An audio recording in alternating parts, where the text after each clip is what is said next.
Pharmacist Ben. What's up, AJ? How you feeling today? Good. There's a little lag with your speaking but we will deal with it. Why would that? How is Why would that be? Why would that I don't be? know. I don't know. I don't know. You You know, got do a you ever really hear? good Do you ever hear this comedian Mitch Hedberg? no. He's a very funny guy. He says, "I think the problem with Bigfoot is he really is blurry."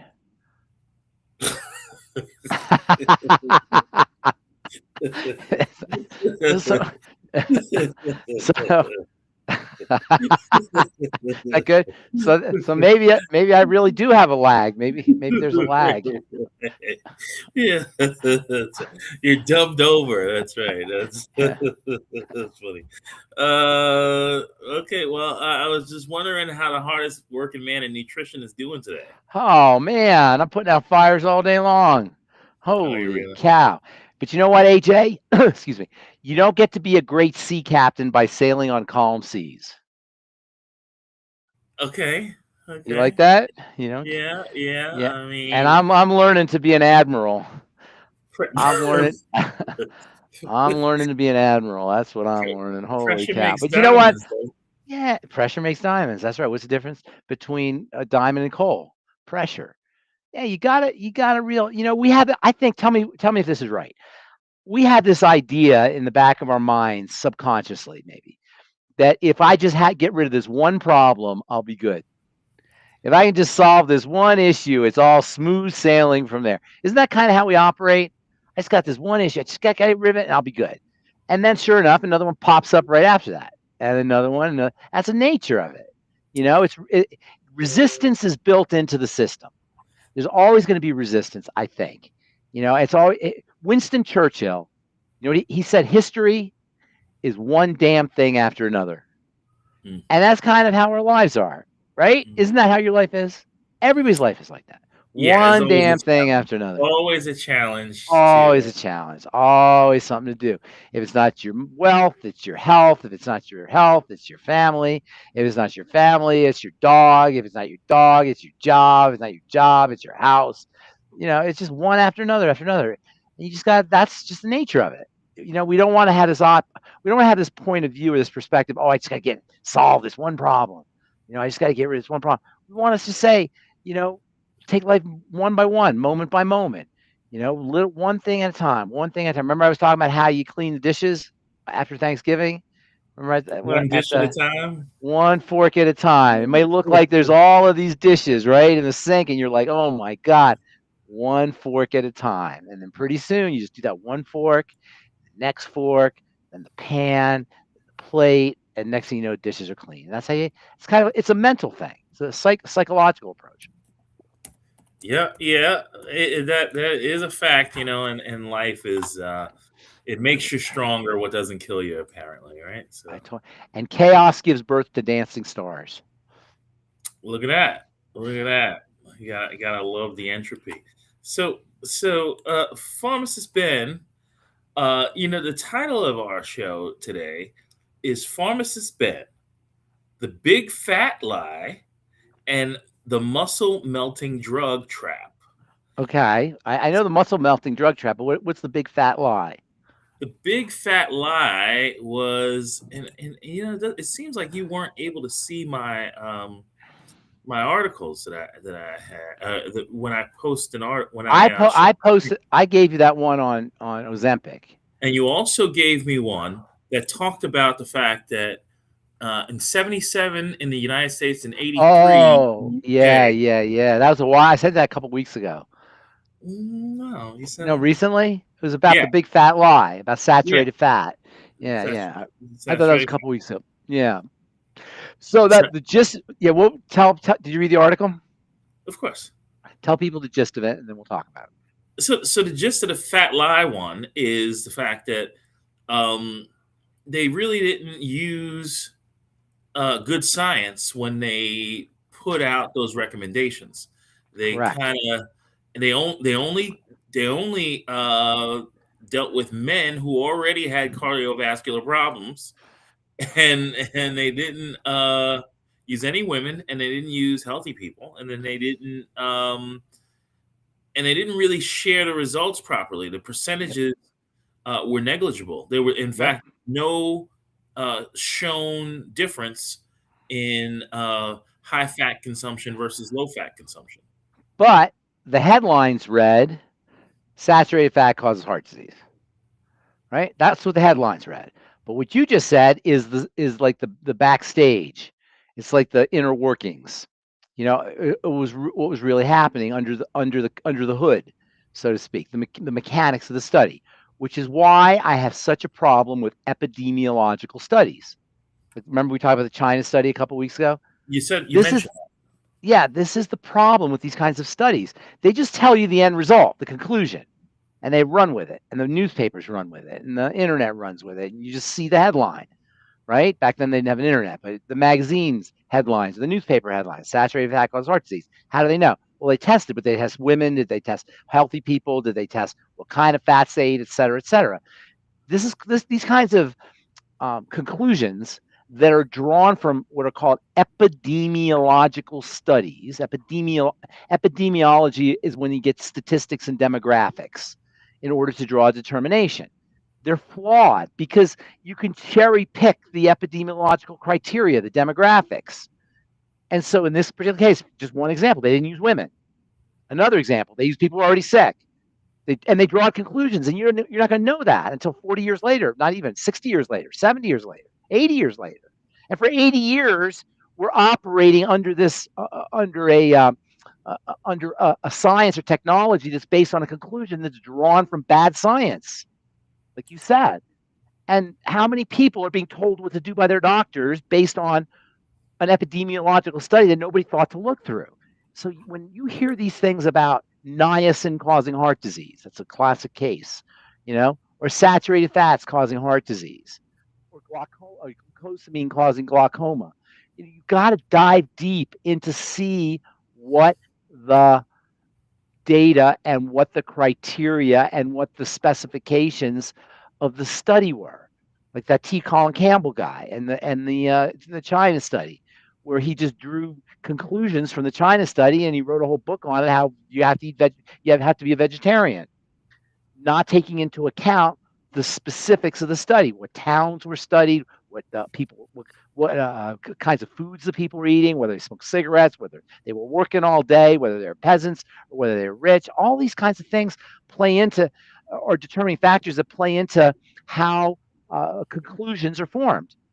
They need to, they should play into account, be taken into account when it comes to how conclusions are formed, but they're not. And then we just go to town with these ideas. And this thing with the saturated fat has been going on for decades. But if you understand biochemistry, you don't have to follow epidemiology. Biochemistry trumps epidemiology all the time. I'm not an epidemiologist. I'm not epidemiology statistics. I'm not a statistician, but I know biochemistry. And I would present that if you know biochemistry and biology, you're going to be a much better healthcare professional, and you're going to draw much cleaner conclusions about the body and health, or the lack thereof, than an epidemiologist or statistician will from those kinds of demographic based studies. Interestingly, Studies. They call them studies. interestingly, They call them studies, by the way. That's what a study is. A study is epidemiology. interesting because based on the study, the government rolled out mandates, and it really took away the use of nutrient dense food, and Yep. it With was vitamin A and with vitamin D and vitamin K and essential fats and certain minerals. And even worse, it made people who said, "Hey, the emperor has no clothes here." That's not accurate from a biology standpoint. Oh no, you must be a quack. Oh, you're not following the studies. Look at the studies. Let's follow the studies. And so it makes us like we're wrong. Like because we don't follow the studies. They made fun of Dr. Wallach for years for talking about saturated fat, for talking about minerals, for talking about gluten. If you understand how the body's put together and how the chemistry of the body works, you don't need studies. interesting, very, very saddening, but not surprising, as Shantae said. Um, Shantae is my fellow Rebound person. And I got a little rebound in honor of Shantae right here. Look at that. Pharmacist Ben, Yes, sir. tell us a little bit about Say again. this particular weight loss drug, which we don't Ozempic. have to name it. Okay, we won't name it. It rhymes with Prozempic. We're not going to name it though. It rhymes with Gozempic, but we're not going to name it. You're right. Okay. Okay. And it or and it Bagovi, but I'm not going to name that one either. Wegovy. Bagovi. Don't mention the name. Rhymes with Bagovi. Yes, and no, I was not kidding. These are these GLP-1 receptor agonists, and you'll lose weight with them. The problem is you lose everything with them. You don't just lose body fat; you lose connective tissue and muscle tissue, as this article is talking about. And as anybody who understands biochemistry can tell you, you can't shut down chemistry and be better off for it.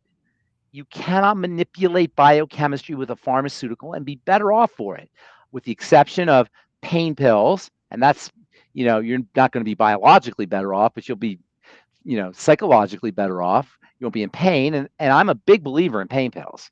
Big believer. You wouldn't want to have lived in the 17th century and had surgery where they had a bunch of people holding you down while they cut off your breast or your leg, or that's how they did it. They held you down, or they gave you ether or alcohol or had you bite on a bullet. The Civil War was well known for its amputations because they had, in the American Civil War, was kind of like, I don't know if you follow military history, but the American Civil War was kind of a pinnacle of war because it was where we really understood explosives, but we didn't understand medicine. So maybe World War One, we did understand biology a little bit by World War One, but by the middle of the Civil War, we didn't even know germ theory. But we had explosives and cannonballs and killing devices and tools that were, relatively speaking, for the times, so advanced. I think they even had submarines in the Civil War. I think the submarines was invented in the Civil War. I don't know if you know that. It was very advanced militarily, the middle of the 19th century, but our medical strategies were not that advanced. And so they used to do amputations a lot because people would get infections and they didn't know what gangrene was, what caused gangrene, or what caused bacterial infections. And they would have to hold you down, give you a bullet to bite on, or give you Jack Daniels while they took the bone saw out. I don't know if I ever told you this, but I used to play baseball, and I had a serious leg accident, where I was turning around second base, and my cleat got caught in the bag, in the little hook where the bag was, and I kept going, and my whole leg twisted. My foot was completely torqued. My toes and my heel were in opposite places. It was like this. The whole bottom of my foot was bent, broken, and twisted. And people were like looking over at me and like getting sick, and you can imagine. And it was the pain. I can't even tell you what the pain was like. And then they had to turn it around. Did they tag you out? They tagged me out. Yeah, they tagged me out. They did tag me out. I was out. Yeah. So when I got to the hospital, they had to twist my foot back around so it was straight. But before they did it, they gave me morphine. And let me tell you something. How old were you? I was 33. Oh, you were an adult. Yeah, I was an adult. Yeah, I was an adult. Wow. Oh yeah, I was not supposed to walk right. I was supposed to be crippled. So, but the point is they gave, but I was doing a lot of nutrients. I was kicking butt on the nutrition, and I healed really well. Anyway, when they twisted my leg around, they gave me morphine, and I remember looking at them twist my foot, not my foot, but bottom of my leg, and I didn't feel a thing. They twisted it, and I looked at it, and I watched it, and I couldn't feel a thing.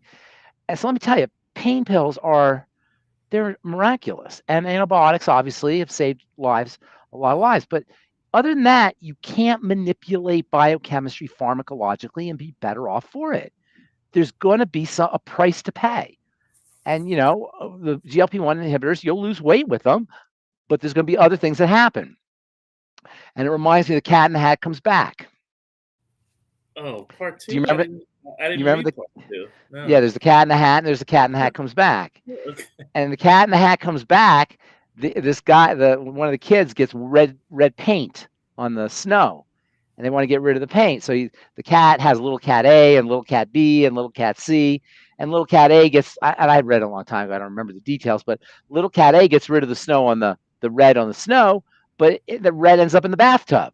And then little cat B gets rid of the cat in the bathtub, and there's red on the in the closet, and on and on and on it goes until they have little cat Z, and the whole thing explodes and it's clean again. And I'm definitely paraphrasing it because I haven't read this thing in 60 years, but I remember the point of it was that one thing you take care of one problem, and then another problem pops up. And you take care of that problem, then another problem pops up, and that's how drugs work. You cannot, just rule of thumb, you can't take a drug for one biochemical uh, modification and not have a biochemical change somewhere else. And it's just not possible. And so for these people who are taking Ozempic and the GLP-1 inhibitors, yeah, you're going to lose weight, but you're also going to lose connective tissue and you're going to lose muscle mass. And you may end up with eye problems and you may end up with intestinal problems. And it may appear like you have no problems at all, but you don't know what's percolating underneath. It's going to shorten your life. And you're going to end up depleting your body of magnesium and copper and zinc and selenium and vitamin C and vitamin E and other nutrients and coenzyme Q10 and other nutrients that are important for detoxification. So, if you have a lot of weight to lose, I can see when I turn about 60, I'm 66 now. So when I was about 64, I noticed that I was eating exactly the same amount of food and I just couldn't lose the weight. It stayed the same. It kept creeping up and then it finally stabilized, but I don't even eat that much and I can't lose the weight. So, that's what happens when you get older. That's a sign that my metabolism is changing, not for the better. And there's other strategies that I'm going to have to employ, such as moving more, exercising more. We all have to do this. And eating even less than you ate before, even if you don't eat a lot. And that's what's supposed to happen from a healthy, natural perspective or point of view. But we get sold a bill of goods with GLP-1 receptor agonists, GLP-1 RAs, but there's always going to be a price to pay. Well, interestingly, the article taught me one word that I was not familiar with, incretin. Ah, you heard of Incretin incretin? or What's incretin? that? Okay. Yeah, Uh, incretin. okay, and I wasn't familiar with that word, so that was Well, interesting. GLP-1 is an incretin, an Correct. incretin hormone. And then also what was interesting, it mentioned the fact that to mitigate this disproportionate muscle loss, that you should weight train and exercise. And I'm sitting there saying to myself, well, wait a minute. If you just weight train and exercise, You probably you lose the wouldn't need weight. the GLP-1. like I was No, like, it's what? not that easy. See, the GLP-1s work. You lose 30 pounds in like a month. You're not going to lose 30 pounds in a month by weight training and exercising. Okay. GLP-1s work really fast. So for people whose blood sugar is so out of whack, the GLP-1s will cause massive weight loss. And that's another problem. You don't want massive weight loss. You don't want to lose weight that fast. You want to lose weight gradually and slowly. That's the way the body is designed to lose weight. It doesn't like big ups and downs, big spikes. So, that's another issue is the big spikes that changes your biochemistry because your body fat is linked to your biochemistry. And so when Dr. you change your body fat dramatically, that's going to change your biochemistry dramatically, and the body doesn't like that. Go ahead. Dr. Wallach discussed all the time uh, losing a pound a day by using nutrition. Yeah. I mean, so a pound a day is It the same as depends on 30 pounds in a month. No, it depends though. It depends on whether you're AJ or whether you're morbidly obese. If you're morbidly obese, it's easy to lose 30 pounds in a month. You're never going to lose 30 pounds in a month, AJ. Right. That's not Right. going to happen. But so the more weight you need to lose, the faster it comes off. I saw a guy when we were running, 4, 6, 7 miles a day. I saw a guy lose 250 pounds, In how long? 6 months. He must have been 500 pounds.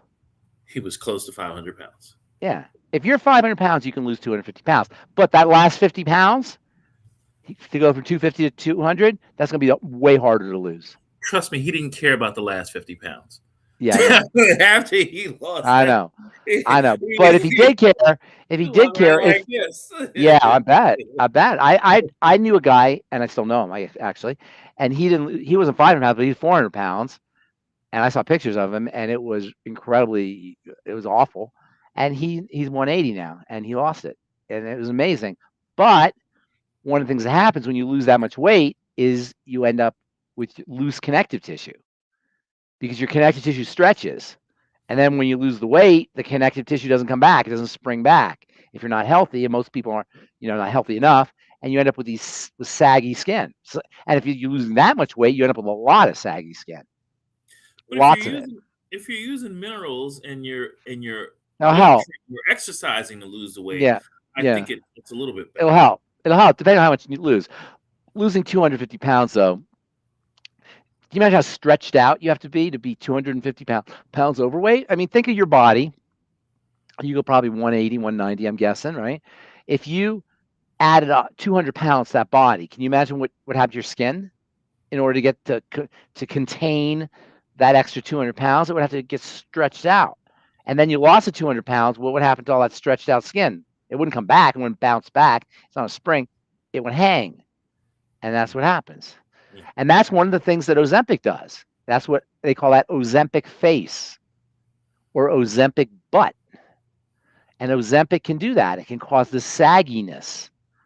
So really, weight gain is it's a chemistry problem. It's a metabolic problem. Like everything's a metabolic problem. And you can't solve a metabolic problem. There's no pharmacology that can effectively reverse a metabolic problem. They can tweak symptoms, but they can't reverse the metabolic problem. That's not possible.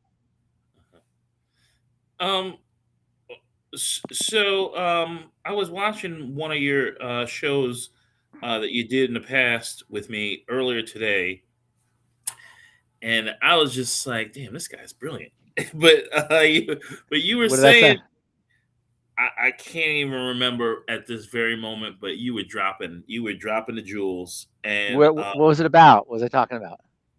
I played one about GLP-1s. We did a show about GLP-1s, but you were talking about so many things, and I just was taking notes. So it was just like, damn, how did I miss that? Like, okay, I like that. So what? I mean, should we talk about GLP-1s? Do you want to talk about? I mean, what do you want to talk? Do we have questions, by the way?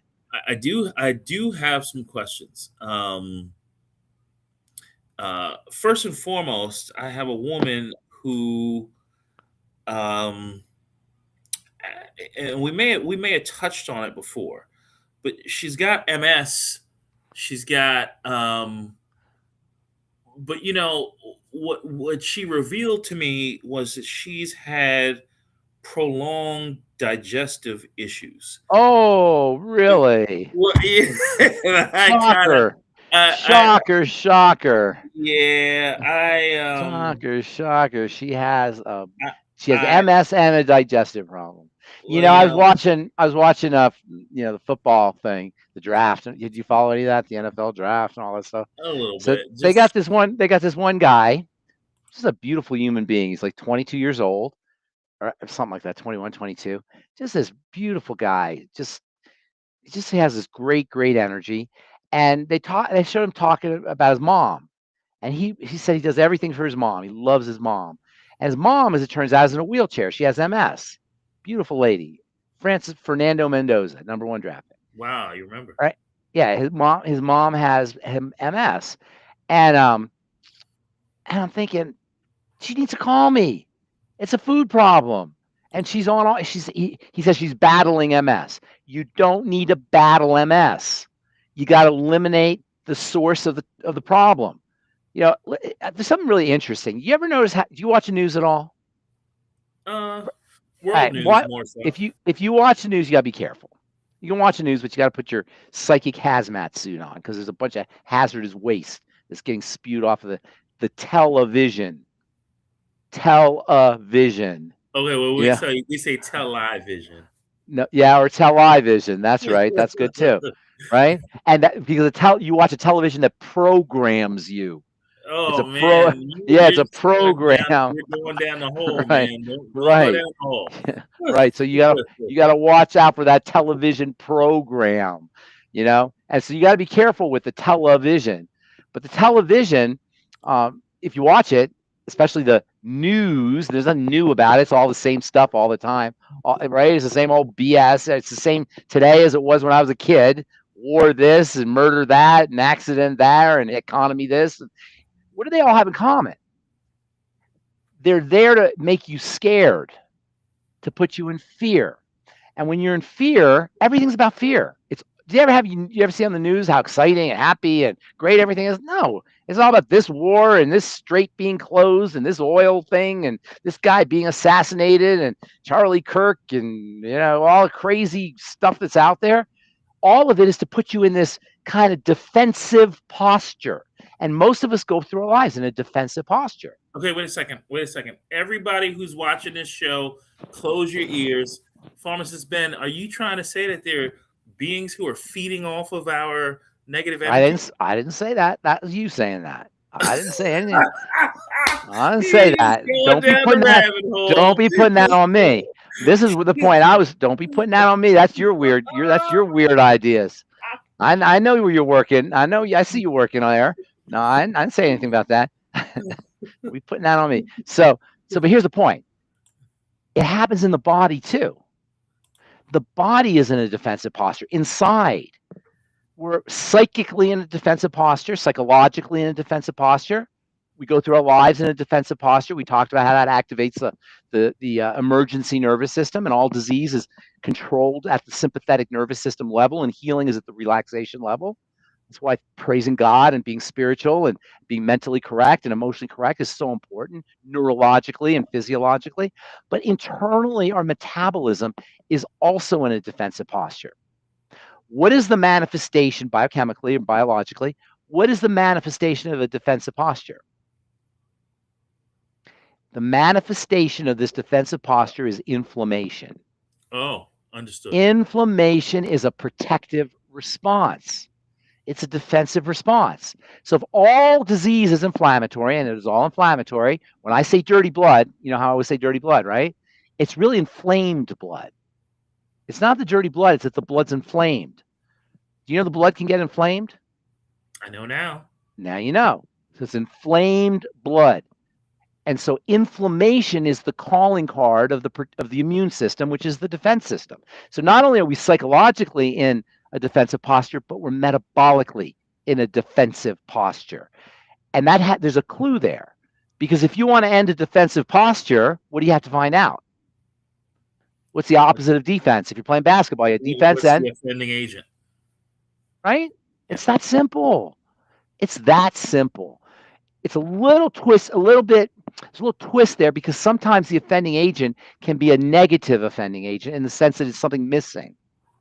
Something missing it's not really an offending agent, but it can trigger a defensive response, a protective response, because you can be protected from deficiencies and you can be protected from positive things coming in, not positive like good, but positive like things coming in. Yes, you were going to ask something. Give me an example of a deficiency that might cause inflammation. Vitamin C, classic deficiency. I knew that was coming. Classic. Okay. Vitamin C is a major anti-inflammatory. Omega fatty acids. Omega fatty acids are classic anti-inflammatories. Omega 3s are classic anti-inflammatories. You know, aspirin works with the essential fatty acid system, with the fats in the body. That's how aspirin and Motrin and these called non-steroidal anti-inflammatory drugs, they work at the level of the fats. That's why they give you baby aspirin, by the way, or they tell you to take a baby aspirin after you have a heart attack. A baby aspirin is an anti-inflammatory for the blood. Did I answer your question? Continue. No, please continue. Okay, continue. So we want to look at the whole disease process as being the manifestation of attack. And there's nothing, you can't take a drug to reduce the effects of an attack. You have to look at what the source of the attack is. And because the body is a closed system and there's only a few portals into the blood, obviously it's going to be either food or injecting through the skin. and to a certain extent inhaling, but you have a lot of protection in the breathing process. So it's not that's not as important as the digestive, as the entrance of toxicity or attack agents, offending agents through the digestive tract. And the skin is usually not a problem unless you're injecting, but a lot of people are injecting. And by the way, do you know like hundreds of my YouTube videos were removed? When? Somebody just texted me last week. AI is going around scrubbing videos. No way. Yeah, way. I bet you some of ours were removed. I didn't get any notification. From Critical Health News? No, I had a bunch of videos from everywhere. Some of them might have been, I guess. I don't know. All right, I'm gonna have to take a look. Yeah, look into that. Look into that. But Pharmacist Ben, yes. You famously have said that all of the blood and the connective tissue and our bones, all is the same material. So if they it's all connective tissue. Is all connective tissue. Yeah, connective tissue is all the same material. That's true. And so if there can be inflammation in the gut, there can be inflammation in the blood, right? Because it's the same type of material. So hence the same type of response can occur. 100%. It is that's what leaky gut is, and that's really everything. So that connective tissue deterioration is part and parcel of the whole process of leaky gut. And we really want to understand that building the connective tissue is not only going to help hold everything in place, it will also strengthen the barrier. The digestive barrier. That's why collagen peptides, fucoidin, high hyaluronic acid, they actually play double duty because they'll help the mucosa also. But anything you do to build connective tissue is going to improve leaky gut. And you'll improve your blood vasculature and bones and wrinkles and joints and other places, and gums, other places where there's connective tissue. So if some deterioration of connective tissue is a subclinical scurvy, how come you can't just take vitamin C to repair your gut? You can. That's a great supplement. You can't just take vitamin C. Yes. No, you can't just take vitamin C because vitamin C is vitamin C, right? No, the cure for vitamin C deficiency disease is vitamin C. Okay, but it's ascorbic acid. Yes, but listen to what I'm saying. That's nomenclature. But literally, those are just words. But literally, the cure for vitamin C deficiency, which semantically is scurvy, but the cure for vitamin C deficiency is vitamin C. I mean, obviously, right? Okay. But there's other things too. That's the cure. The reason I bring that up, I mention it that way, is because vitamin C does not cure or reverse all connective tissue deterioration. It's just that vitamin C deficiency will cause connective tissue deterioration. But too much sugar will cause connective tissue deterioration. Not enough copper will cause connective tissue deterioration. Infection can cause connective tissue deterioration. Toxicity can cause connective tissue deterioration. Lack of oxygen can cause connective tissue deterioration. Inflammation can cause connective tissue deterioration. And vitamin C can cause connective tissue deterioration. There's lots of things. Yes. So this woman I was talking to who said that she had digestive issues from very young mentioned to me that she was not breastfed and was using formula, and mentioned that she has had allergies, and she said the first memory she has is being about 5 years old, and they gave her an allergy shot in both butt cheeks, and she couldn't sit down because she couldn't figure out, like, get comfortable. 5-year-old trying to figure out. How old is she now? How old is the lady now? 60s. So this was 50 years ago, 55 years ago. Yeah, let's say that's about right. So it's about the 1970s. Yeah, she's probably, if she's 60 now, she's probably 5 in like the late 60s, early 70s kind of thing. Yeah, it was very primitive back then. It still is.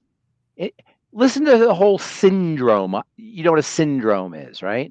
Yeah. A bunch of things happening from one cause, right? They call it syndrome. So let's work backwards in the syndrome. What does she have? She has MS. She has allergies. What were a couple other things you said that she had? Uh, Digestive issues, digestive. bloating. What else? She must have other stuff too. She only Well, told you just those three things. Say, let's leave it at those. There's probably other things, but let's leave it at those three things. What do they all have in common? Think about it. Digestion. well, I was going to say the root to me is the digestive issues. Not The just blood. yes, that entrance into the blood, Okay. leaky gut. So what does Yes. that mean?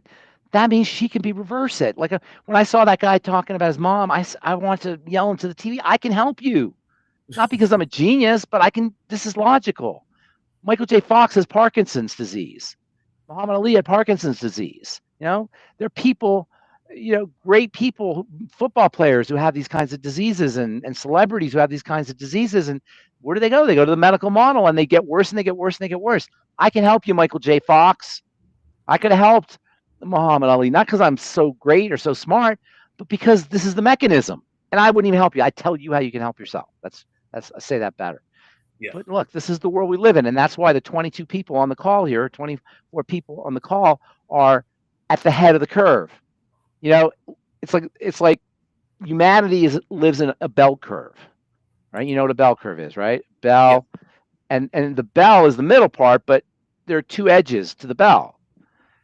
There's this edge, the people behind the bell curve, and this is the people in the front of the bell curve. People listening to this program are in front of the bell curve. And what we're talking about here, what we've been talking about the last 20 years, is going to be accepted wisdom by the medical model in 40 years, 30 years, 40 years. It's already starting. When I started my journey as a healthcare professional and talking to people about their health, there were no health food stores on every block. There was no internet and Amazon.com, and people didn't really know about nutrition unless they were athletes or bodybuilders or weightlifters. The average person knew nothing about it. But look how it's changed. Just in the last 5 years since COVID, look how it's changed. Can you imagine what's going to happen in 30, 40, 50 years? So people listening to this program, what you love, if I may be so bold as to be presumptuous, what you guys love is what's going to be common knowledge in 40 or 50 years, and you're all ahead of the curve. And you're all we call them early adopters.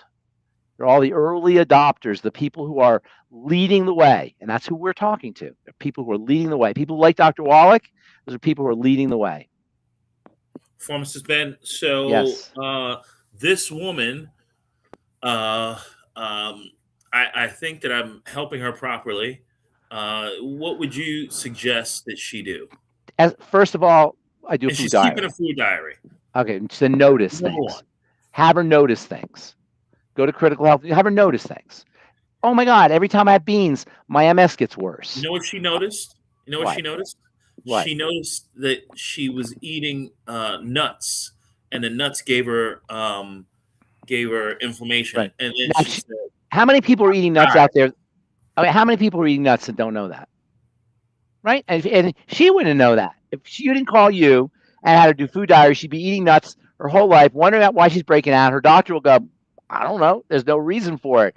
Your mother must have had hives, Your father must have had whatever nonsense they tell you.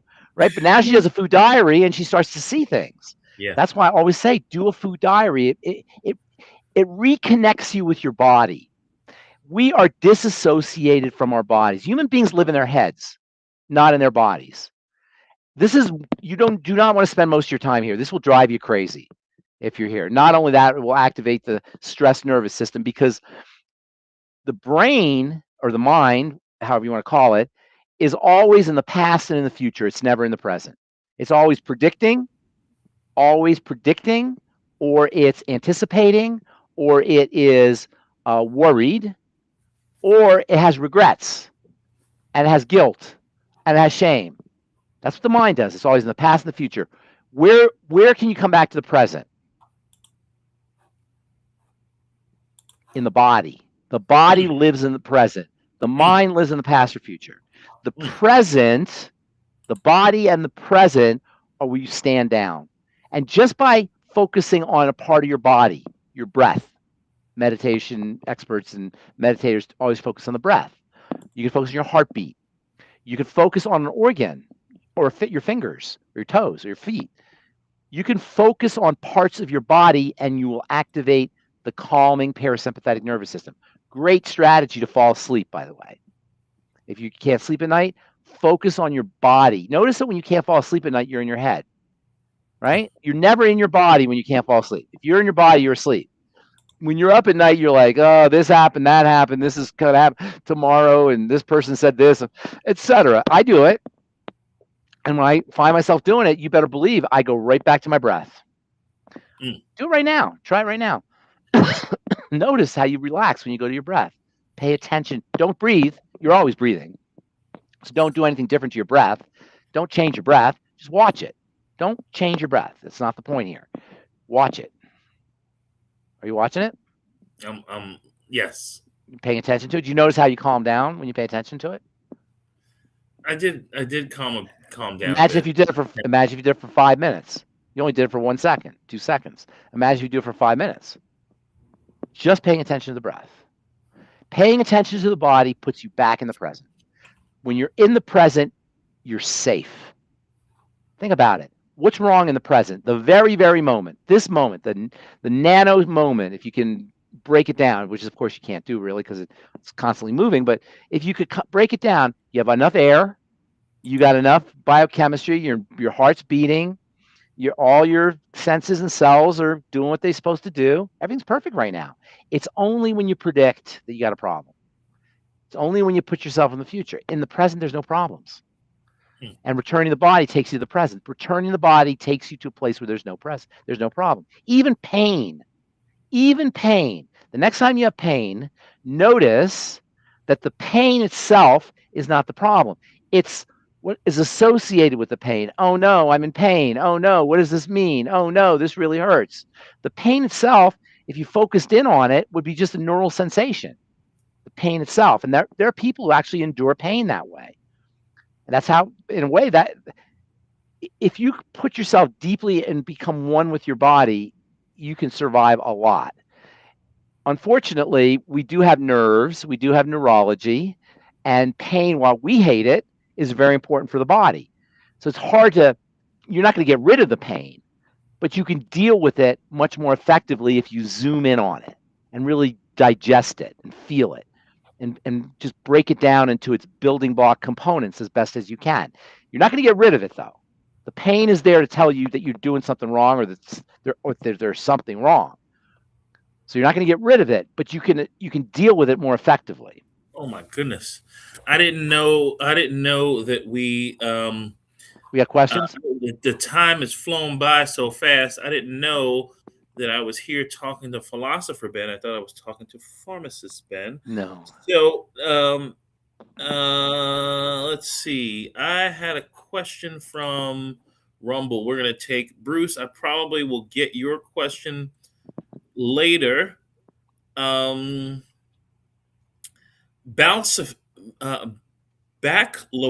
was suggested for calf and foot cramps. From statins, I was on a little leery of it. Okay, so yeah, this person was suggested, and I guess he's more concerned about this baclofen. I'm concerned about the statins. But listen, they're giving him baclofen because he got like little cat A and little cat B. Right. It's the same thing. Instead of treating the dyslipidemia, it's not cholesterol. Elevated cholesterol is dyslipidemia, and cholesterol plaques are the end result of vascular issues. I think we've talked about this. Why do you only have cholesterol plaques in the arteries? You never hear about venous plaques. It's always in the arteries, and it's always in the arteries at the top or near the heart. There's more force coming out. More pressure. More pressure. Yes, more force. What does force mean? What does force do? It damages the vessels when the vessels are weak. Vessels are strong, it's not a problem. When the vessels are weak, the force damages the vessels. Cholesterol is a Band-Aid. So the logic of lowering cholesterol for heart disease, it just doesn't make sense. I will say that cholesterol is part of the inflammatory response. It's a defensive, it's a coping molecule. It's a life molecule. It helps us deal with life, cholesterol. It's a precursor to all your steroid hormones. It's a precursor to your bile. It's a precursor to vitamin D. And when I say precursor, it's actually a type of vitamin D. It's a type of bile. It's a type of estrogen and testosterone. So cholesterol is the difference between a plant and a person. A plant doesn't think, a plant doesn't move, although now we're finding out differently, by the way. Plants, it turns out, do have an ability to think, but not like we do. They don't have a brain, they don't have a nervous system, they don't ambulate, they don't move, they don't have the same kind of immune system, they have different hormones, etc. They have hormones, by the way, but they have different hormones. They got plant hormones. All of this is the distinction, points to cholesterol as the primary distinction between a plant and a person. Cholesterol is a person molecule or an animal molecule. It helps animals survive. And one of the things it does is it acts as a Band-Aid for the vessels. So for statin drugs, you'd be better off making supporting the vasculature. But it turns out cholesterol plays a role in defense and immunity and inflammation. And so they find that the statin drugs can have anti-inflammatory properties. That's why they really like them. And that's why they're relatively non-toxic, the statin drugs. But the point is you don't want to you can't be better off by medicating yourself. Remember deductive reasoning. Do we talk about deductive reasoning versus inductive reasoning? Deductive reasoning is when you start off with an idea, a premise, and then you work downward. Our idea and premise is you're not going to be better off by taking drugs. And now you can work downwards. Statin drugs have toxicity that you got to take another drug for. Antihypertensives defeat the body, what the body's trying to do. Anti-inflammatories shut down the immune system. So the premise is, the top, you can't be better off with a drug. And all of the proof of that is all the things I just said. Inductive reasoning is when you take a bunch of loose facts and you create a theory from them. We want to remember Sherlock Holmes? Deductive reasoning, my dear Watson. Deductive reasoning allows you to go from the crime to the perpetrator. That's how you get deductive reasoning. That's how you solve the crime. Biological pathologies are like a crime. I call forensics. If you want to solve a crime, you got to know forensics, biological forensics. You look at that. That's why I always say you have 3 points. You got to have 3 points. You get those 3 points, like Bob Ross. I know I said it before, but it bears repeating. It's you have a painting, a white canvas. You put 1 dot in the middle. Bob Ross would put a splash of paint. I don't know what that is. A splash of paint. Puts another, 2 splashes of paint. Puts a third, boom, a river. Puts another one, boom, a tree. Another one, boom, a landscape. You know what I'm talking about? Right. He would just do these little splashes, and holy cow, how did he do that? Right? When I was a kid, I was amazed. What? Yeah, there's just like boom, boom, boom, boom, and all of a sudden you have this beautiful landscape. That's how you have to do forensics, biological forensics. You look for clues, 3 clues at least, but the more clues you have, the better. So for that lady with MS, I would say, how's your digestion? Oh, I bloat. How is your respiration? Oh, I get mucus all the time. I'm always mucusy. How's your energy level? I feel tired. Boom, toxicity in the blood. Now, I've been doing this long enough, I can pretty much say everything's toxicity in the blood. But by triangulating, you can put a picture together of what's happening inside the body. That's forensics. That's deductive reasoning. You start off with dirty blood, and you put the point, and you look for all the points. Okay, but what about this guy with the muscle spasms that he thinks is caused by the statin? It could be. The most important toxicity or side effect, adverse reaction of statin drugs is rhabdomyolysis, I think they call it, which is muscle disease. So yeah, it could definitely be that. Hophead said he stopped doing statins 2 years ago, still gets cramps 3 times a week at night. Is he using magnesium? Is he using calcium? CoQ10. One of the things statin drugs do is they deplete the body of CoQ10. Mm-hmm. Depleting the body of CoQ10 is one of the major causes for muscle disease, and also heart disease, which is ironic because you take statin drugs for heart disease. So if you're on a statin drug, you want to take CoQ10 with it. Most doctors know enough to tell you that. Okay, so magnesium can help for sure. He needs the 90. He needs EFAs, the 90. I would say the 90, absolutely. He needs a 90. Hophead, answer this question. And by the way, Ben, we've got about 70 people watching. Hophead, please give us a phone call or send us an email. The information I'm going to put on the screen right now. You do not have to do this by yourself. So reach out to us so that we can assist you, please. Another, as Keely says, deductive proves it, inductive suggests it. Let's see here. Keely, you and your questions. Okay, YouTube, is IV vitamin C good for Parkinson's disease or Alzheimer's and your memory? I don't want to say it's specific for that. It's good for everything. IV vitamin C is good for everything. But I'm not going to tell you it's specific. It depends on what's causing the problems. It's not always vitamin C deficiency, but vitamin C can help with everything. It's very, very, very important anti-inflammatory and antioxidant. But I'm not going to tell you, if, for example, she has some kind of did you say memory? What did you say? What were the three things you said? Is it good for Alzheimer's, overall memory? Yeah, And Parkinson's? It's all that, because it's an anti-inflammatory. But if you're eating a lot of sugar, you're not going to get the benefit of the vitamin C. Did we ever talk about that? How sugar will compete with vitamin C? Cells can, if you're eating a lot of sugar, it's going to be harder for cells to process vitamin C. So if you're eating sugar, that's going to be a problem. If you have bowel problems and toxicity is building up in the intestine, you're not going to. The vitamin C may help, but you still have other issues, other things that you got to address. Vitamin C will help for sure. Vitamin C is good for everything, but it's not going to reverse your Parkinson's disease. Probably, maybe it will. I don't know, but that's not really. Parkinson's is not a vitamin C deficiency issue. Understood. You know what the current alternative treatment important. I don't know if it's of choice, but one of the most important alternative treatments for Parkinson's is today.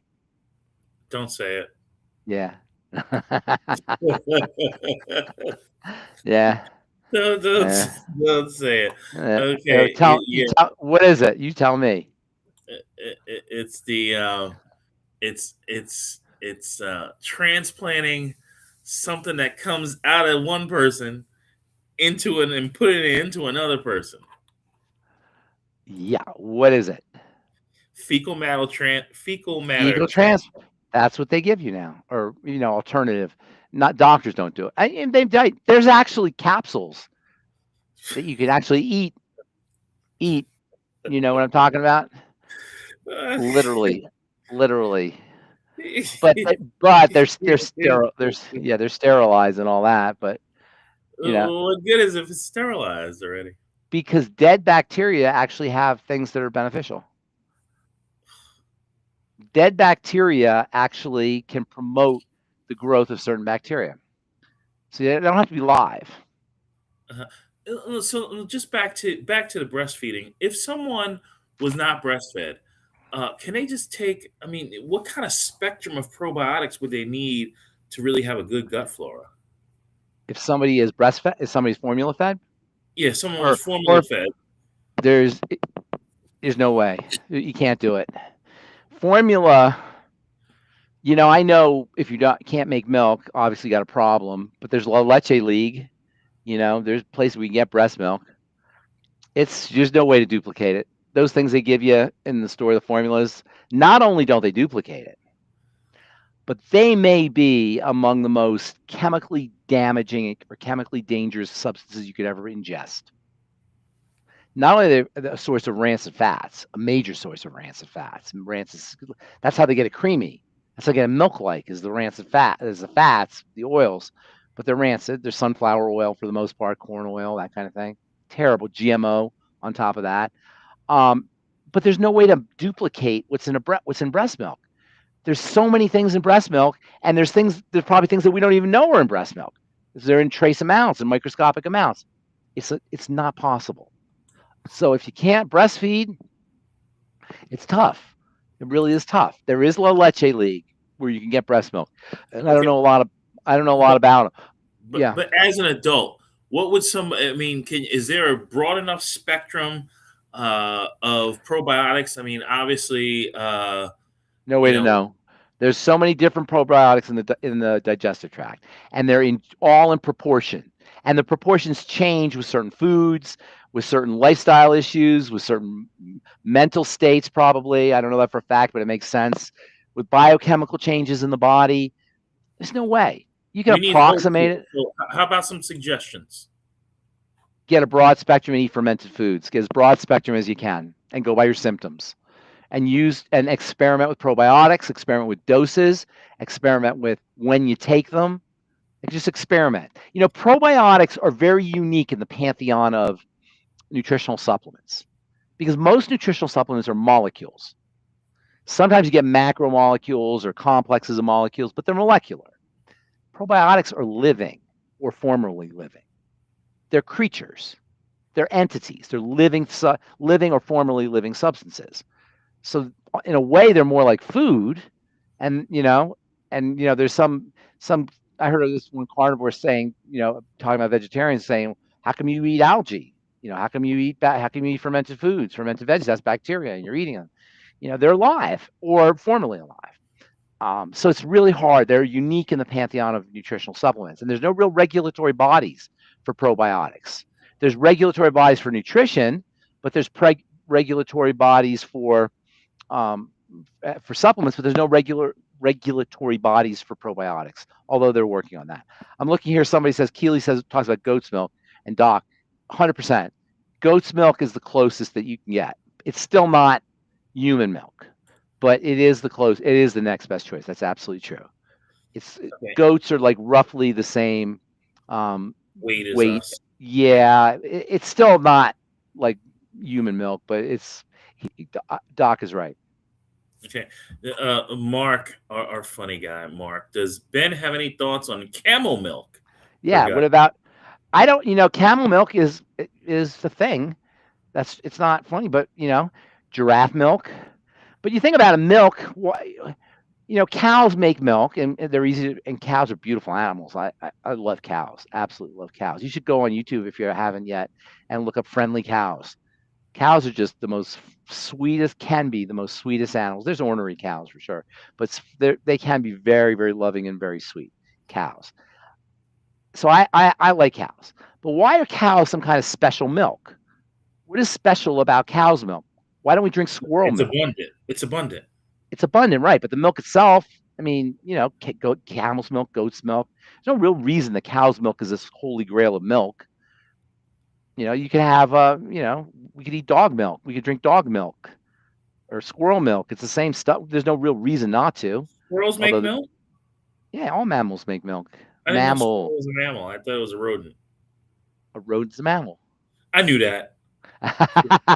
Testing you. Okay. So yeah, I don't want to try squirrel milk. Keely, have you heard the following for vertigo? The upside down chair therapy, No, a TBR chair, rotational, for symptoms like benign paroxysmal positional vertigo. I had a client. Wait, hang on. Benign, paroxysmal, positional vertigo. What the heck does that mean? What's benign, paroxysmal, positional mean? We know what vertigo is. Okay, so benign. I'm guessing it's not going to spread. Non-cancerous, okay. What's a paroxysm? I see paradox in there somewhere. Not quite. It's a paroxysmal is sudden. Or episodic. It shows that something's intermittent and spasmodic rather than straight line. Make sense? Okay. It's not like you chronically have vertigo, but you have it in episodes, right? So benign paroxysmal happens once in a while. positional means it happens when you move. You change position, right? Yep. So we got three things there. Benign, okay, we don't need to know that. But paroxysmal and positional tell you that once in a while you change position, you get vertigo, right? So what would cause that? Well, it's very interesting because when we change position, we don't realize what's happening inside the body. Do you realize just by lifting your hand, let alone turning your head or standing straight or standing out of seat position or getting out of bed, there is a zillion different microscopic, nanoscopic chemical reactions that are occurring in the body. Blood vessels, tiny, tiny blood vessels, capillaries. You have 50,000 miles. 50,000 miles of blood vessels in the body. 50,000. Obviously, you're only 6 foot or so, right? So in that 6 feet, how can you have 50,000 miles? They have to be microscopic. They got to be tiny, tiny, tiny, tiny. And these tiny, tiny, tiny, tiny, tiny, tiny vessels have to open and close. Because when you change position, your blood pressure, the flow of blood changes. So all of that has to be adjusted for. And all of this is controlled by electrolytes, the B vitamins, the kidneys, and especially the adrenal glands. The kidneys are your renals. Your adrenals sit on top of the kidneys. And so the kidneys and the adrenals, particularly the adrenals, control the opening and closing of blood vessels. And when you move, your adrenals and your kidneys have to kick in to control things. Because so many of us are suffering from adrenal issues and kidney issues, we don't compensate correctly. So when we move, all these zillions and zillions of chemical reactions happen. So naturally, normally, when most of our lives and we're healthy, they don't happen correctly. When the blood vessels don't open and close correctly, you get dizzy or you get woozy. It changes blood flow to the brain and you get dizzy. It can also cause problems in the inner ear because fluid balance is also involved, like on a level. You know, when you're doing construction or you're building a wall, you have a level, and you want that water bubble to stay right at center, and the fluid in that little center is associated with the device. You know, the angle on the device. They call it level. Same thing in the inner ear. When you move, fluid changes in the inner ear keep you moving straight. But if the fluids aren't moving correctly, and the blood system and the fluid system are connected, they're all related, you're not going to adjust correctly, and you're going to get dizzy, and you're going to get woozy. And the room's going to spin. All of this has to do with blood circulation. All of it is blood circulation. Where have you heard this before? This is all about dirty blood. This is all about poorly oxygenated blood. And ultimately, it's also about adrenal stress, adrenal duress. The adrenal glands are your stress glands. Is it a surprise to anybody that we have burnt out adrenal glands? You know, one of the best things you could do for your adrenal glands is plant-derived minerals first thing in the morning. And a little bit of salt, Celtic sea salt, in water. Celtic sea salt's amazing stuff, by the way. Better than Himalayan. Yes, and by the way, somebody's saying it's due to crystals. Yes, crystals in the inner ear. That's exactly right. Crystals in the inner ear can break down when the fluid is off. There's calcium crystals in the inner ear. That's exactly right. So the doctor is telling her to get this machine that puts her upside down. Ah, I see. And what we'll do, put the crystals will go back in place? I don't think so. I don't know how that would work. Sure. I'm not just sure that the crystals will go back in place as a result. So what is the chair do? Well, how does that work? The chair takes you upside. Keely, answer the question. I don't understand how that works. Can you hear me? Yes. Okay. This was basically recommended, by her doctor, whatever you want to call it. And she says, because she's been on a protocol for a long time, she was an international flight attendant, so she was radiated for 36 years of the plane. She's come through that for the last 18 years. And we have been working on the tinnitus or whatever. So she's been on the Good Herbs products, that actually start to break down, part of the connective tissue or whatever. Is it possible? No, listen. Hang on one second though. because she hasn't had this for a couple years, and she has had 4 instances in the last 10 days, just all of a sudden. Yeah, listen, I was going to tell you, don't overthink this. How does the metabolism become imbalanced? How's metabolism thrown off? Deductive reasoning, dirty blood. Hormones. How does this all happen? It's digestive. She's probably doing something, or something's happening, changing in her digestive health. This is what I would do. And I don't want you to take my word for it, or her to take my word for it. Fast. Okay. See what happens when you fast. If you still have the condition when you fast, that still doesn't mean it's not dirty blood. You really have to give it some time. But for most people, one day she should notice a difference. That's how you test these, by the way, everything we're talking about. So, yes, they call those little stones, those crystals, they call them otoconia. That they're definitely associated, but it's the dislodging of the otoconia, and the dislodging of the otoconia is associated with inflammation, and the inflammation has to do with fluid balance. Keely, you got that? It's fluid. Yeah, I got that. It's fluid dynamics. The fluid dynamics is disturbed by the otoconia, and the otoconia are probably disturbed by the fluid dynamics. So what happens? You understand fluid dynamics? What I mean when I say that? The movement of fluid. Dynamics means movement. I understand. Right. So the movement of fluid is disrupted by these crystals, and the crystals in turn are dislodged from inflammation. You follow me? I'm following you. So it's inflammatory, it's digestive, it has to do with fluid balance.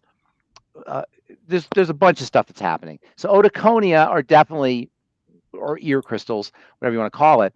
Those are associated absolutely with this BPPV. But it's we don't overthink. Don't overthink. I'm giving you the mechanism here because it's interesting, but don't overthink. Work on your digestive health. Work on your blood sugar health. Get on the Mighty 90 essential nutrients. Fast. You know what I'm saying? Like, we don't want to get people. We don't want to overthink this. She's done the diet. Her diet is almost like perfect. No. I'm telling you. Wait a minute. Zero. Let's rewind that. Let's rewind that one, Keely. Okay, rewind. Here's the deal. She had lupus, couldn't get out of bed for 7 years. She is able to have a full life now. And, oh my God. She must have a perfect diet then. Oh my God. Right. Okay, so hang on, Keely. Hang on. Her lupus went away, so her diet's perfect. And I'm not picking on you here. I just want to show you, this is how we think. I hear people all the time tell me that I have a perfect diet, but I have diabetes. Keely, stop. I'm not picking on you. I'm just trying to show you this is how we think. It's not like we're dumb. I'm not saying people are dumb. It's just our thought process. I have a perfect diet. Took a look at her diet and what she's been putting in her mouth. I've looked at it for the last 3-4 weeks. Okay, because she keeps it for me. Just tell me the point. Retentive. She's what? She's what? I didn't hear what you said. Anal retentive. Keely. Keely. No, hang on, AJ. Hang on. I want to get to a point. Hang on a second, AJ. Hang on. Yeah. The question came, or whatever, that she has been on she's got a huge protocol. Keely, why does she have a perfect diet? Don't go there. Why does she have a perfect diet? Tell me. Or how you know? She aligns herself to the 12 bad foods. Basically, she makes sure that she does not consume them. They don't do that at all in their house. So she has a perfect diet because she doesn't eat the 12 bad foods. I'm only highlighting this because I want everybody listening to hear this is how we think. Oh, I have otoconia, I have ear BPPV, I have whatever, rashes, I have headaches, but I eat perfectly. No, you don't. Not only because you're symptomatic, that's one way, but it's impossible to eat perfectly. That's not humanly possible in our culture because human beings evolved over the course of 2 million years, and cellularly billions of years, and over the last 150 years, Keely, and tell your friend this, we've completely changed the food supply. So if 2 million years is a clock, at 1 second to midnight, half a second to midnight, we completely changed the food supply. But I eat perfectly. I have a perfect diet. How is that possible? It's not possible, and I'll take the word back perfectly. Okay. Okay. So All right, she's Mickey, over there. well. Okay, fair enough. I understand what you're saying, but I wasn't picking on you. I just want to show this is how, and it's not even you. It's people who are sick. I hear it all the time. But I'm off of gluten. I have the worst arthritis, but I'm gluten free. Well, okay, great, you're gluten free, but there's hundreds of different compounds you could be reacting to. You could have mast cell instability in the intestine following the eating of sauerkraut or avocados. We had a lady on. Remember those two beautiful black gals that were on the other day, right? And she can't. Oh my God! But I am a vegetarian. But I had the worst endometriosis. But I'm a vegetarian. I only eat organic. I said, do a food diary, see what happens. What did she say, AJ? Oh my God! Every time I have avocados, I'm in agony. Avocados, Keely. Avocados can cause problems. This woman today we're talking about has a problem with nuts. Yeah, the lady with the nuts. You don't know. You don't know. Keep the food diary, Keely. Yeah, and even more than that, Keely, and even more than that, and this is where it becomes important because you don't want to make people wrong, and I'm not making you wrong, Keely, and you don't want to make your people wrong. But here's what's really interesting: you want to find places, you want to search for places. You don't want to know what you're doing right. You want to do what you're doing wrong. Know what you're doing wrong. It's in your interest to find things. If you say I'm perfect, I eat perfectly, but I still have fibromyalgia. What are you gonna do? This is your main PowerPoint, and now you're saying, well, I don't want to address that main PowerPoint. There's no other PowerPoints.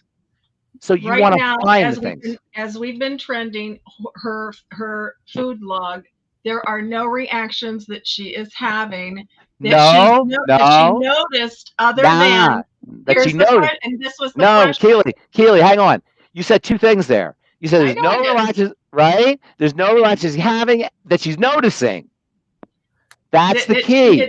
That she had noticed. I mean, that's the key. On a daily basis to do that assessment, and she's like, deductive reasoning.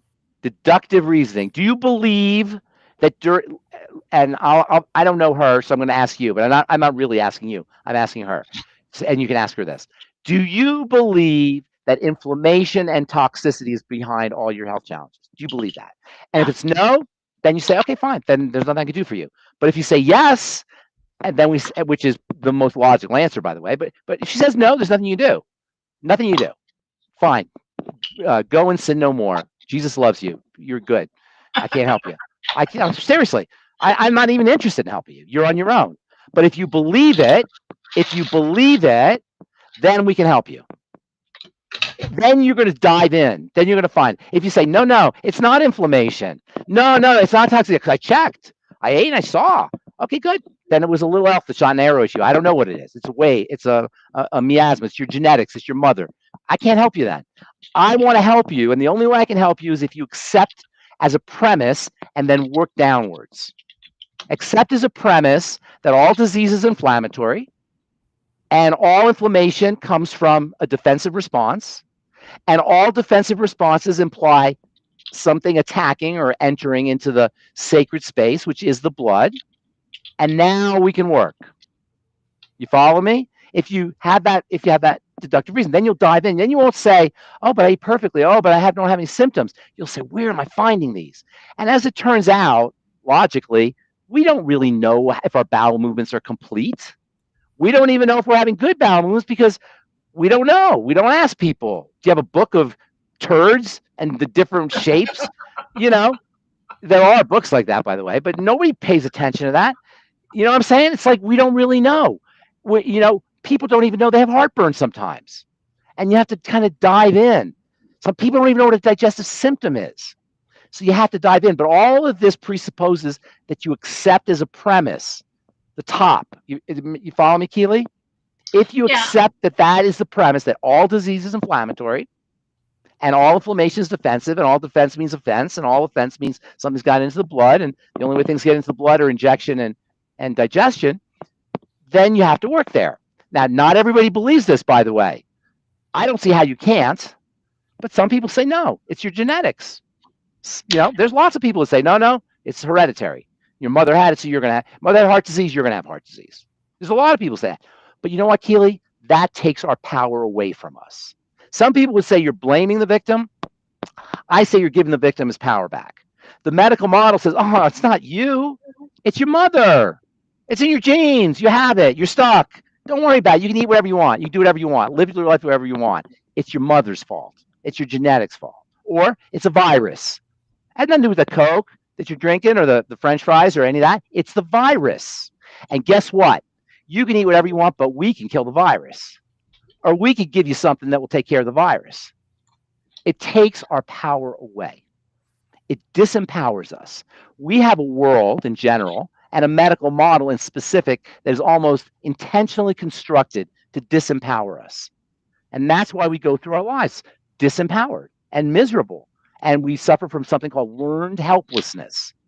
Learned helplessness is when you learn that you're helpless, and it shortens your life, and it predisposes you to disease, and it raises your cortisol, and it makes you dumber, and does all the yucky things in life. So fine, she's great, more power to her. It's her mother. She'll be open to the fasting issue. That won't be an issue for her. See what it is. It's a mindset. It's a mindset that I'm trying to get across here. I'm not trying to. I hope you don't hear me making you wrong, and we don't want to make her wrong. It's a mindset that we want to have. This is something I'm doing in total alignment with everything that you said. What we were doing is actually searching for a root cause, and you've given us a few things to look at. I would also look at. Let me just say this real. I'm sorry to interrupt you. There are salicylates and histamines in foods, and also in fungus and molds. Not in fungus and molds, but they trigger fungus and molds trigger histamine responses. And if you're predisposed to histamine by having imbalanced mast cells in the intestine, you can run into a histamine response. And if you eat a histamine-containing food, that's what happened with that gal, like avocados, which seem like they're benign, you can run into a histamine response. Okay, we'll look for that and track it. The last piece of that question was, because she was on the entire protocol, for connective tissue and osteoporosis as well, along with the good herbs, bone and tissue support and circulatory support, that was supposed to work on those cranial nerves like in the brain. And the question was, if that particular therapeutic is working for other clients, recognizing outside of the gut digestive issue, is it possible that connective tissue is actually rebuilding itself, causing this reaction? I mean, anything's possible, I suppose. I don't think that's what it is. I'm not gonna say it's impossible. It seems like you're, It was a question I was asked, and I'm looking to you to answer it.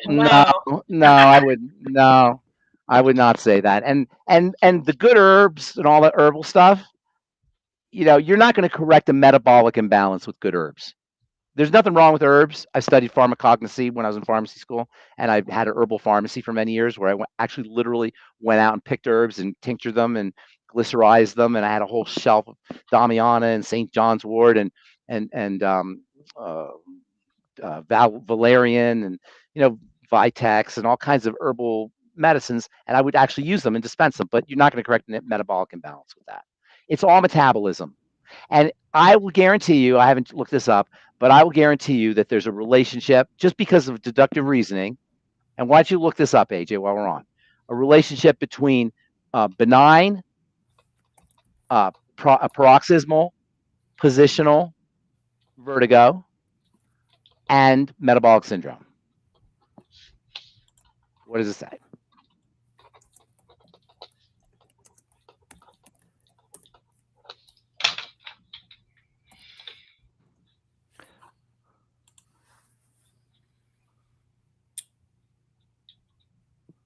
Yep. I didn't know that for fact, but using deductive reasoning, I could tell you that. Individuals with metabolic disorders such as type 2 diabetes, hypertension, and vitamin D deficiency have a higher incidence of BPPV experiencing. Did you hear that, Kelly? Yep, I hear it. So what I want that's true. I want you to pay attention to the fact that it could involve metabolic syndrome. But big picture, this is the power of deductive reasoning. I didn't know that. I hadn't read that. I hadn't even thought about that. But I could tell you that based on deductive reasoning, that would be the case. AJ, send me that. Nope. Keely, I will see you later. All right. Thank you. Yes, thanks, man. I appreciate it. Thank you, Keely. Good to talk to you. We're over time, but we got an important question. I'm way late. But what? Go ahead. One more question. Bruce, I'm so sorry I didn't get your question. Your question was important, but we got more important question. Sanwa, Sanwa 4 on Rumble. Daughter was in the hospital and mishandled her and her fractured femur. She's got Candida gibraltar galbrata in the blood. How does she deal with this nutritionally?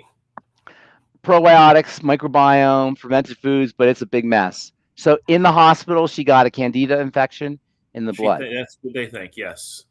You know, they call that iatrogenesis, and it's a leading cause of death. It's hospital-caused illness. Look, hospitals are, they save lives, obviously. I've worked in many hospitals. They save lives. And the people that work in hospitals are angels, absolute saints and angels for the most part. Doctors and nurses and EMTs and all the support staff. They're just amazingly beautiful, good, kind. It's a divine calling is what it really is. Nonetheless, you never want to be in a hospital. People die in hospitals. They're hotbeds of all kinds of infections, and people are all immune compromised. So it's a problem. So I can see that. What I would do whenever you have a fungal infection, if it's in the blood, it's a serious problem, and they're going to have to treat it that way. There's not really, that's very serious. But if you want to do something positive, probiotics and work on intestinal health. And as far as the femur goes, healthy bone and joint pack, and stay away from anything that feeds bacteria like sugar. That feeds bad bacteria, and then also keep your. How old is it a young girl? It's got to be a pretty young girl. Okay, it's a bummer. It's a real bummer. But I would get her on, depending on how young she is, calcium, magnesium, vitamin K, silica, Mighty 90 essential nutrients. Healthy bone and joint pack is the best nutritional strategy. And then for the yeast, you're gonna have to work on intestinal health. What about the I-26? I always forget that one, but yes, the I-26 might help. I-26, and then it's not directly going to be involved, but if she has digestive issues, it might help. Well, killing bad bacteria in the gut. It's not really a bacterial; it's a fungal infection. It's not really a bacterial infection, but it doesn't hurt to balance out the bacteria and kill bad bacteria. You know what? The daughter's 26 years old. You know what? Then there might be, if the daughter's. Let me say real quick: if the daughter is 26 years old, there might be some dysglycemia and suppressed immunity there. Go ahead. You know what Dr. Wallach would say? 12th cranial nerve. Oh, osteoporosis. Osteoporosis of the skull. Don't do that to my man. Don't do that. Gluten intolerance. I'm just guessing. What would we say? He would say colloidal silver. Oh, okay, gotcha. And he would say killer biotic. It's not a bacterial. Yeah. Oh, yeah. I'm familiar with them. It's not. This is a fungal infection. Mm-hmm. Fungal infections are of a completely different class of infections than bacteria. Fungus live on dead things. Did we talk about this, me and you? I might talk to Saturday. You did talk to me, and you mentioned that. You mentioned fantastic fungi. Dead back into something alive. Yes, that means they're hard to kill because they thrive on death. They're very hard to kill, and not only that, but they have, they're protected. The only thing that can really kill fungus effectively are bacteria. I shouldn't say the only thing. That's not right. There are antifungal medications, but they're really strong, really powerful. Internal. Topically, it's not quite as bad, like, for nail fungus or for vaginal fungal infections, but systemic fungal infections are notoriously difficult to treat. And I don't think colloidal silver is going to help with a fungal infection. Okay. Good. Sanwa, yes. Sanwa, here's the number. You see the number on the screen? That's the number. You call me. If we need to pull in Pharmacist Ben, we'll pull in Pharmacist Ben. I'm gonna chat with him. We'll get all of this stuff going. Bruce, we will handle your tough situation that you emailed. And the only reason I put you on the back burner, Bruce, is because you're such close family. He's got a family member with C. diff and ulcerative colitis. And is the same person or two different family members? Different person with a different family member. No. The same person has colitis and C. diff. Oh yeah, the Yeah, same C. person diff. has. Yeah. Because C. diff is a cause of colitis. One of the Okay. causes of colitis. So that makes sense, and that is that. That's not common, but that's one of the things that happens when people are on antibiotics, especially strong antibiotics. You disrupt the flora and you cause an overgrowth of bacteria. Bacteria there's like hundreds of different species of bacteria in the intestine, and they're in a balance. You know what I'm saying? They live in a balance. Just so many of Lactobacillus acidophilus and just so many rhamnobiotic or rhamno. I don't even know what they call them.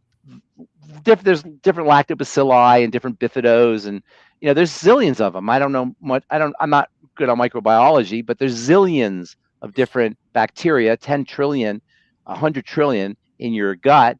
Not to mention your skin. All of your skin are coated with bacteria, and your lungs, your tear ducts, your eyes. You have bacteria in your eyes, believe it or not. I mean, you have them everywhere. The microbiome is everywhere. I don't know if it's exactly in the eyes, but it might be. You should look that up. The microbiome is everywhere. So you got to be careful with these kinds of antibiotics because they throw off the balance, and restoring the balance is not that easy because these are living creatures, and they adjust to the environment, and to the foods, and to your thoughts you think, and to inflammation and all these various factors. It's very tricky with bacteria. It is all very fascinating. Bruce has also said that his family member was bragging or was mentioning the fact that his steroid cost thousands of dollars. His steroids? Steroid drugs? The steroid they gave him for the ulcerative colitis. I guess they're trying to pull down the inflammation with steroids, and it costs thousands of dollars. That's the world we live in. That's why you and I are here. That's why Dr. Wallach, God love him, started Longevity, and that's why we have 22 people on our call. You keep saying that, but we have people on Rumble. We have people on. I'm teasing. Who are the 20? Who are the 22? Well, half of them are friends already. Oh, okay. All right. I forgot to tell. Victor. We got to tell Tom to advertise for Longevity, to tell people about it. To tell all the we gotta do more than that. By the way, we're going on television soon, right? So who's me and you, we need to talk about this. Well, you have it. Yeah. Is this your imagination? Are you creating, manifesting, or is it literal? I'm gonna pay for us to be on television. Yes, so it's gonna happen. What television? Is it like CCTV or something? Yeah, something like that. Where in New York? I think we're gonna start in a couple of counties in Jersey, and maybe we'll do some other places too. Do Mercer County. Mercer County. I'll check. Check Mercer County. That's where I was. That's where I grew up. Or Hunterdon County. Hunterdon. We will check. Okay. But that's a conversation we need to have. We will have that. And in the future, we need to give 5 comebacks to redirect Prosempic users from using to go to the nutrient route instead of using the drug route. Let's do a whole show on it. Let's do a video. Let's do one of those TV shows on it. Well, maybe we can just do something short because we've touched on Ozempic butt 2 times already. Okay, got you. Yeah, so but not on the TV show. Okay, the TV show is going to be this show. We're just going to transfer it over. Oh, gotcha. Okay, cool. All right. Yeah. Well, I'm all about it. I know you are. Everybody, thank you for tuning in. Pharmacist Ben, thank you for going over a half hour extra today. Okay. Good to see you, AJ, and everybody. You are on Daily with Doc on Friday? Yep, I'm on. Oh, no, I'm not. Oh, yeah, I am. Do you know? Next week, I'm not. You traveling again? Traveling again. Going to see my 92-year-old mom and hang out with her. Oh, fantastic. Do you know who's better than you, though? Nobody.